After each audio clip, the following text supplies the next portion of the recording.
Donc lorsque j'ai dessiné ma forme sous dallage, j'ai une 13e étape qui va consister à dessiner le bloc U. Alors vous n'êtes pas obligé de dessiner comme moi le U avec le béton et les armatures, hein. Vous faites un carré à peu près de 20 sur 20, hein, voilà. Et ça, c'est votre chaînage horizontal. Alors on essaie de le faire régner, c'est-à-dire de le mettre à la même altitude, le haut du bloc U, par rapport au haut, hein, c'est-à-dire au nu, on appelle ça le nu du béton du dallage. Hein, voilà, on essaie de le faire filer. C'est plus facile pour la mise en œuvre, hein, sur le chantier par les gars quand ils coulent le béton du dallage. Voilà. Quand on peut, hein, on ne peut pas toujours, mais dans la mesure du possible, on fait comme ça. Voilà, et je me retrouve avec mes 15 cm, parce qu'en principe, sur le bloc U, enfin c'est pas en principe, c'est toujours, il va y avoir la rase étanche. Donc la rase étanche qui aujourd'hui est plutôt remplacée par un relevé béton, hein, qui est encore plus étanche que la rase avec une simple couche de béton, enfin une couche de mortier, une couche de bitume et une autre couche de mortier. Aujourd'hui, le DTU parle aussi du relevé béton, hein, de faire un relevé béton. Là, au moins, on sait qu'il n'y aura pas de remontée d'humidité par capillarité et que ce sera fait, ce sera un élément visible, surtout par le client final, hein, qui paye. Voilà. Donc le bloc U, ce qui me permet de préciser au passage que en dessous, hein, on ne se préoccupe pas de la hauteur de mur de soubassement que l'on a. Effectivement, les blocs mesurent 20 cm de haut, hein, à savoir qu'il y en a aussi qui mesurent 25 cm de haut, par exemple, et puis que là, sur le chantier, il est préconisé 20 cm, ça c'est le minimum, mais rien n'empêche sur le chantier de mettre un peu plus haut, hein, voilà, pour après avoir une cote ronde. Mais vous, en ce qui concerne le métré, vous faites le métré de ce que vous avez sur votre croquis. Hein, voilà.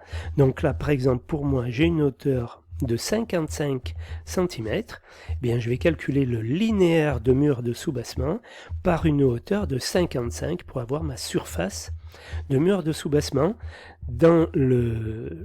comment j'allais dire, au cas où le bloc U, enfin, c'est-à-dire le chaînage horizontal, est chiffré à part. Hein, c'est-à-dire que je le chiffre le chaînage, sinon si je chiffre le chaînage en plus-value, donc à ce moment-là, je compterai un mur de soubassement de 75 cm de haut, et après je détaillerai mon chaînage horizontal en plus, hein, voilà. Mais ne vous préoccupez pas de la cote que vous avez ici, je peux avoir 52, 62, 73, 43, peu importe, c'est la cote que je vais indiquer sur le métré, hein, avec les 20 cm en plus du chaînage s'il a en plus-value. Voilà, donc ça c'est un détail aussi, mais c'est pareil, ça vous évite de poser des questions et de partir sur une mauvaise piste.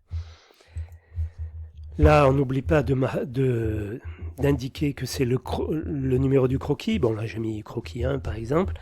Et là, j'ai précisé pour la vidéo, hein, dallage désolidarisé sur terre-plein. Ça, c'est au titre pédagogique. Hein, mais vous mettez croquis 1, ça suffit. Hein, on est bien d'accord que ça suffit. Voilà. Vous n'oubliez pas, hein, le cas échéant de représenter l'enduit. Hein, voilà. L'enduit ici, donc l'enduit de soubassement, donc l'enduit hydrofuge, que vous pouvez faire monter jusqu'au niveau du TNO, 5 cm au-dessus, ou jusqu'à la rase étanche, comme vous voulez. Tout ça, c'est logique. Le principal après, c'est de ne pas oublier de faire repartir l'enduit de décoration, hein, l'enduit des murs en élévation, de l'endroit où vous avez arrêté l'enduit hydrofuge. Voilà, c'est surtout là où je vais vous mettre en garde. Après, peu importe que vous ayez arrêté l'enduit hydrofuge au niveau de la rase étanche ou à 5 cm au-dessus du sol ou au niveau du sol. Ça, c'est pas un problème. Tout est valable. En entreprise, vous saurez comment faire. Vous ferez suivant les habitudes régionales et puis voilà comment ça se passera concrètement.